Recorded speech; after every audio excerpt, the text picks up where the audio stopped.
بسم اللہ الرحمن الرحیم۔ یہ خوبصورت واقعہ ہے حضرت یوسف علیہ السلام اور زلیخا کے بارے میں۔ حضرت یوسف علیہ السلام حضرت یعقوب علیہ السلام کے بیٹے، حضرت اسحاق علیہ السلام کے پوتے اور حضرت ابراہیم علیہ السلام کے پرپوتے تھے۔ حضرت یوسف علیہ السلام کا واقعہ ایسا ہے کہ جسے قرآن کریم میں احسن القصاص کہا گیا ہے۔ آج ہم آپ کو احسن القصاص کے بارے میں بتائیں گے کہ کیسے زلیخا حضرت یوسف علیہ السلام کے عشق میں مبتلا ہو کر گناہوں کی طرف مائل ہوئی، اور پھر سچی توبہ کے بعد ان دونوں کی شادی ہو گئی۔ پھر اللہ پاک نے ان کے بدن سے 2 پیغمبر پیدا کیے۔ ان کی شادی کا قصہ جو کہ ویڈیو کے آخر میں بیان کیا جائے گا، ایک بہت ہی نرالا قصہ ہے۔ ویڈیو کو مکمل دیکھیے گا۔ رائل جو کہ تاریخی کتابوں میں زلیخا کے نام سے مشہور ہوئی، وہ تحموس بادشاہ کی انتہائی خوبصورت شہزادی تھی۔ علامہ ابن کثیر لکھتے ہیں 9 سال کی عمر میں زلیخا کو حضرت یوسف علیہ السلام کا دیدار خواب میں ہوتا ہے۔ وہ اسی وقت ان کی دیوانی ہو جاتی ہے۔ کچھ سالوں بعد ان کو حضرت یوسف علیہ السلام دوبارہ خواب میں عزیز و مصر کے روپ میں نظر آتے ہیں، اور زلیخا بی بی کی قسمت ایسی کہ اسی سال عزیز و مصر کا رشتہ ان کے لیے بھیجا جاتا ہے۔ وہ فوراً رشتے کے لیے ہاں کر دیتی ہے، لیکن وہ رشتہ اسی وقت عزیز و مصر عتغیر بن رہیب کا تھا۔ شادی کی رات ان کو پتہ چلتا ہے کہ یہ وہ لڑکا نہیں ہے جو مجھے خواب میں نظر آتا ہے۔ کچھ ہی عرصے بعد حضرت یوسف علیہ السلام مصر کے بازار میں بکنے کے لیے لائے جاتے ہیں، اور زلیخا کے شوہر عزیز و مصر عتغیر بن رہیب حضرت یوسف علیہ السلام کو ان کے وزن کے برابر ہونے، وزن کے برابر مشق اور ریشمی کپڑے ایزو خرید لیتے ہیں اور گھر لے آتا ہے۔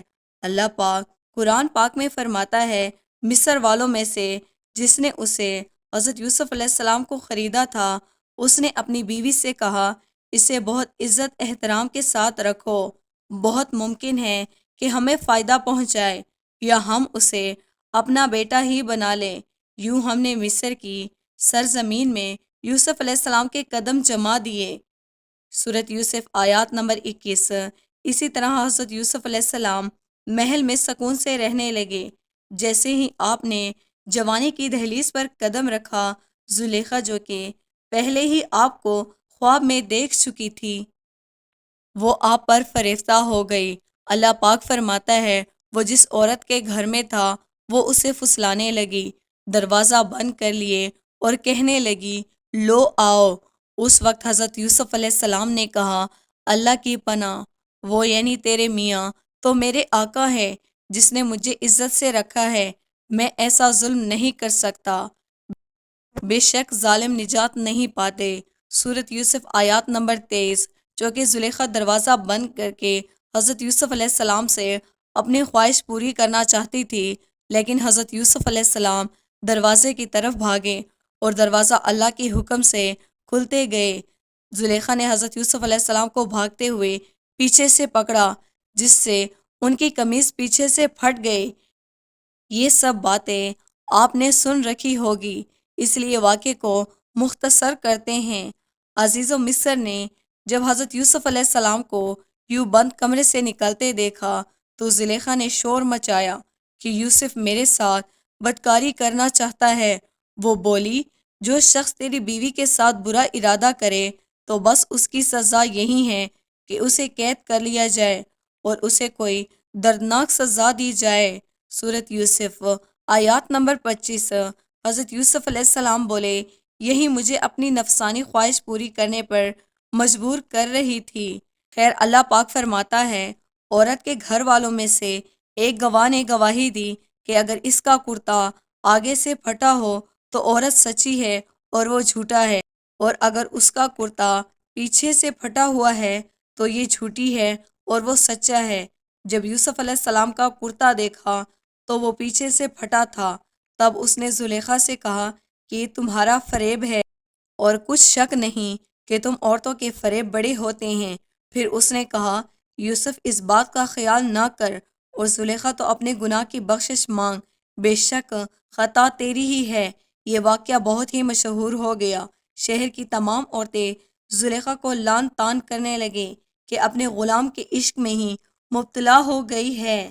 وہ عورتوں نے شہر میں چرچا کیا کہ عزیز کی عورت اپنے غلام کو چاہتی ہے، اس کی محبت میں فریفتہ ہو گئی، ہم نے تو اسے صحیح غلطی پر رکھتے ہیں۔ اس زلیخا نے تنگ آ کر ایک دن تمام عورتوں کی دعوت کی، سب کو پھل تراشنے کے لیے پکڑا دیے اور ساتھ ہی حضرت یوسف علیہ السلام کو سامنے لا کر کھڑا کیا۔ ان عورتوں نے حضرت یوسف علیہ السلام کی خوبصورتی میں مدہوش ہو کر پھلوں کے بجائے اپنی انگلیاں کاٹ ڈالیں۔ زلیخا بولی، یہی وہ غلام ہے جس کے بارے میں تم مجھ پر لعنت ملامت کر رہی تھی۔ میں نے ہر چند اس سے اپنا مطلب حاصل کرنا چاہا، لیکن اس نے اپنے آپ کو روک لیا، اور جو کچھ میں کہہ رہی ہوں، اگر یہ وہ کام نہ کرے گا تو قید کر لیا جائے گا اور رسوا ہوگا۔ خیر زلیخا کی منت سماجت کرنے پر کہ میری بیوی کی عزت پوری شہر میں داؤ پر لگ گئی، عزیز و مصر نے حضرت یوسف کو قید میں ڈال دیا۔ پھر 7 سال کے بعد انتہائی عجیب و غریب عزیز و مصر کے خواب کی تعبیر بتانے پر حضرت یوسف علیہ السلام کو رہائی مل گئی۔ عزیز و مصر اپنی وفات سے پہلے ہی تمام اختیارات حضرت یوسف علیہ السلام کے ہاتھ کر دیے، چونکہ اس کی وفات کے بعد یاران بن ولید حضرت یوسف علیہ السلام کو عزیز مصر بنا دیا۔ چلے اب چلتے ہیں اس بات کی طرف کہ ان دونوں کی شادی کیسے ہوئی۔ عزیز و مصر کی وفات کے بعد زلیخا تنگ دست محتاج ہو چکی تھی اور آنکھوں کی بینائی بھی چلی گئی تھی، تو کسی نے انہیں مشورہ دیا کہ اگر آپ حضرت یوسف علیہ السلام، جو کہ اب شاہ مصر بھی ہیں، ان سے اپنا معاملہ ذکر کریں تو ہو سکتا ہے کہ وہ آپ پر رحم کریں اور آپ کی مدد فرما کر آپ کو غنی کر دیں، کیونکہ آپ نے بھی ان کا خیال رکھا تھا، ان کو عزت دی تھی۔ اس پر کسی نے کہا کہ ایسا نہ کیجیے گا، ہو سکتا ہے ان کو آپ کا وہ سلوک یاد آ جائے جو آپ نے ان پر الزام لگایا، تو انہیں کافی تکلیف کا سامنا کرنا پڑا تھا، اور وہ بھی آپ کے ساتھ ویسا ہی سلوک کریں گے جیسا آپ کی وجہ سے ان کے ساتھ ہوا۔ تو زلیخا فرمانے لگی، ان کی کرم نوازی کو میں جانتی ہوں۔ چنانچہ آپ حضرت یوسف گزرگاہ میں ایک ٹیلے پر بیٹھ کر ان کا انتظار کرنے لگی۔ جب آپ قوم کی تقریباً 1 لاکھ معزز لوگوں اور وزیر و مشکروں کے ساتھ نکلے، بی بی زلیخا نے حضرت یوسف علیہ السلام کی خوشبو محسوس کی تو آپ کھڑی ہوئی اور آواز دی، پاکی ہے اس کے لیے جس کے سبب بادشاہ کو غلام اور اطاعت سبب غلام کو بادشاہ بنا دیا۔ آپ نے پوچھا، تم کون ہو؟ عرض کی، میں وہی ہوں جو آپ کی خدمت خود کرتی تھی، آپ کے بالوں میں اپنے ہاتھ سے کنگھی کرتی تھی، آپ کی رہنے کی جگہ خود صفائی کرتی تھی۔ مجھے میرے کیے کی سزا مل چکی ہے، میری قوت ختم ہو چکی ہے، میرا مال ضائع ہو گیا، میری آنکھوں کی روشنی ختم ہو گئی، اور میں لوگوں سے سوال کرنے پر مجبور ہو گئی ہوں۔ پہلے مصر کے لوگ میری نعمت کو دیکھ کر رشک کرتے تھے، اور اب میں اس سے محروم ہو چکی ہوں، کیونکہ فساد کرنے والوں کی یہی سزا ہے۔ یہ سن کر حضرت یوسف علیہ السلام بہت ہی زیادہ روئے، اور زلیخا سے فرمایا، کیا تیرے دل میں میرے لیے محبت کچھ باقی ہے؟ آپ نے عرض کی، جی ہاں، اس کی قسم جس نے حضرت ابراہیم علیہ السلام کو خلیل بنایا، مجھے آپ کی طرف دیکھنا زمین بھر سونے چاندی ملنے سے زیادہ محبوب ہے۔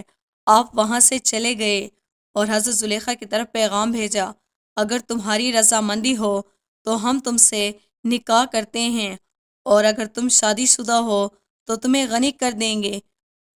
آپ نے حضرت یوسف علیہ السلام کے پیغام لانے والے سے کہا، میں جانتی ہوں کہ وہ مجھ سے مذاق کر رہے ہیں، کیونکہ میری جوانی حسن جمال کے وقت تو انہوں نے میری طرف توجہ نہیں دی، اور اب جب میں اندھی اور فقیر ہوں تو وہ مجھے کیسے قبول کر سکتے ہیں؟ بہرحال حضرت یوسف علیہ السلام نے ان سے نکاح کر لیا اور ان کے پاس آئی، پھر نماز پڑھی، اور تو اللہ تعالیٰ نے اس کی آس میں عزم کے واسطے دعا کی تو اللہ تعالیٰ نے حضرت زلیخا کا حسن جمال بصارت اور جوانی لوٹا دی۔ نکاح کے وقت آپ باکرہ تھی اور آپ سے افراسین بن یوسف اور منشا بن یوسف پیدا ہوئے۔ یہاں پر امام قرطبی لکھتے ہیں کہ مصر کے بادشاہ نے عزیز و مصر کی وفات کے بعد زلیخا کی شادی حضرت یوسف علیہ السلام سے کر دی۔ حضرت یوسف نے شادی کی رات حضرت زلیخا سے کہا، کیا یہ اس سے بہتر نہیں کہ جو تم چاہتی تھی؟ وہ کہنے لگی، اے یوسف، مجھے ملامت نہ کریں، میں حسین و جمیل نازوں میں پلی تھی، اور میرا شوہر بھی ایسا تھا جو عورتوں کے پاس نہیں آتا تھا، اور اللہ نے آپ کو حسن دیا تھا، میرا نفس مجھ پر غالب آ گیا تھا۔ امام فخر الدین رازی لکھتے ہیں، یوسف علیہ السلام ہر ذرا سے حسین و جمیل تھے۔ جب اس بی بی نے آپ کو دیکھا تو آس لگا بیٹھی، جس کی وجہ سے کہ ان کا خاوند نامرد تھا، جس کی وجہ سے آپ باکرہ تھی۔ حافظہ ابن کثیر لکھتے ہیں کہ عزیز و مصر کی وفات کے بعد جو کہ عورتوں کے پاس نہیں جاتا تھا، حضرت یوسف کی شادی حضرت زلیخا سے مصر کے بادشاہ نے کرا دی، جس سے حضرت یوسف کے 2 بچے پیدا ہوئے۔ اسی طرح محمد ثمر لکھتے ہیں کہ حضرت زلیخا کا خاوند مر گیا۔